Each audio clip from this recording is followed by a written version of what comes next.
ਸਤਿ ਸ੍ਰੀ ਅਕਾਲ ਬਾਈ ਜੀ। ਇਹ ਬਾਗ ਬਾਈ ਜੀ 2-3 ਸਾਲਾਂ ਤੋਂ ਪਿਕਨਿਕ 'ਤੇ ਹੀ ਹੈ। ਸਾਰੀ ਤੁਹਾਡੀ ਗਾਈਡੈਂਸ ਦੇ ਥਰੂ ਇਹਨੂੰ ਚਲਾਇਆ ਗਿਆ ਵੀ ਪਾਣੀ ਵੀ ਖਾਲੀਆਂ 'ਚ ਮਲਚ ਵੀ ਕੀਤੀ ਗਈ। ਹੁਣ ਲਾਈਵ ਮਲਚ ਵੀ ਹੈਗੀ ਹੈ। ਕੋਈ ਇਹਦੇ 'ਚ ਕਸੀਆ ਰੰਬੀ ਕਦੇ ਨਹੀਂ ਚਲਾਇਆ, ਸਿਰਫ ਖਾਲੀਆਂ ਸਾਫ਼ ਕਰ ਦਈਦੀਆਂ ਕਈ ਨਾਲ। ਅਤੇ ਇਹਦੇ ਵਿੱਚ ਵੀ ਜਿਵੇਂ ਤੁਸੀਂ ਦੱਸਿਆ ਸੀ ਜ਼ਮੀਨ ਨੰਗੀ ਨਹੀਂ ਰਹਿਣੀ ਚਾਹੀਦੀ, ਸੋ ਉਹਦੇ ਵਿੱਚ 18 ਫੁੱਟ ਬਾਏ 18 'ਤੇ ਬਾਗ ਹੈ ਅਤੇ ਵਿੱਚ 9-9 ਫੁੱਟ ਦੇ ਵਿੱਚ ਜਿਵੇਂ ਫਾਲਸਾ, ਬੇਲ ਪੱਤਰ, ਔਲਾ ਅਤੇ ਜਾਮੁਨ ਅਤੇ ਸੁਹਾਂਜਣਾ, ਇਹੋ ਜਿਹੇ ਬਹੁਤ ਦਰੱਖਤ ਲਾਏ ਆ। ਵਿੱਚ ਲੈਮਨ ਗਰਾਸ ਵੀ ਲੱਗਿਆ। ਸੋ ਇਹ ਸਾਰੀ ਤੋਂ A to Z ਜਿਹੜੀ ਗਾਈਡੈਂਸ ਹੈ ਉਹ ਤੁਹਾਡੇ ਥਰੂ ਹੈ ਜੀ।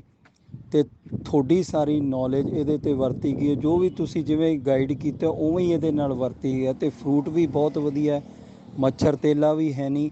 ਅਤੇ ਸਪਰੇਅ ਥੋੜ੍ਹੀ ਬਹੁਤ ਕਰ ਲਈ ਦੀ ਹੈ ਜੀ, ਉਹ ਵੀ ਘਰ ਬਣਾ ਕੇ, ਜਿਵੇਂ ਵੇਸਟ ਡੀਕੰਪੋਜ਼ਰ ਅਤੇ ਇਹੋ ਜਿਹਾ। ਹੋਰ ਕੋਈ ਬਾਜ਼ਾਰੋਂ ਕੁਛ ਨਹੀਂ ਲਿਆਂਦਾ। ਸੋ ਇੱਕ ਵਾਰੀ ਫਿਰ ਬਹੁਤ ਬਹੁਤ ਧੰਨਵਾਦ ਬਾਈ ਜੀ। ਤੁਸੀਂ ਐਂ ਗਾਈਡ ਕਰਦੇ ਰਹੋ ਸਾਨੂੰ, ਐਂ ਅਵੇਅਰ ਕਰਦੇ ਹੋ ਹਰੇਕ ਚੀਜ਼ ਬਾਰੇ। ਪਰ ਬਹੁਤ ਹੀ ਵਧੀਆ ਰਿਜ਼ਲਟ ਹੈ। ਫਰੂਟ ਵੀ ਠੀਕ ਹੈ ਜੀ, ਜਿਵੇਂ ਐਤਕੀ ਘੱਟ ਹੈ ਉਸ ਹਿਸਾਬ ਨਾਲ ਠੀਕ ਹੈ। ਅਤੇ ਕਿਸੇ ਪੱਖੋਂ ਕੋਈ ਵੀ ਕਮੀ ਨਹੀਂ ਗੀ। ਸੋ ਇੱਕ ਵਾਰੀ ਬਹੁਤ ਬਹੁਤ ਥੈਂਕ ਯੂ ਡਾਕਟਰ ਸਾਹਿਬ, ਬਹੁਤ ਜ਼ਿਆਦਾ ਵਧੀਆ। ਮੈਂ ਤਾਂ ਤੁਹਾਨੂੰ ਆਪਦੇ ਵੱਡੇ ਭਰਾ ਵਾਂਗੂ ਹੀ ਸਮਝਦਾ ਅਤੇ ਜਿਵੇਂ ਤੁਸੀਂ ਮੈਨੂੰ ਨੌਲੇਜ ਦਿੱਤੀ ਹੈ ਫ੍ਰੀ ਆਫ ਕੋਸਟ, ਮੈਂ ਉਹਦਾ ਬਹੁਤ ਹੀ ਸ਼ੁਕਰਗੁਜ਼ਾਰ ਹਾਂ ਜੀ। ਥੈਂਕ ਯੂ ਬਾਈ ਜੀ।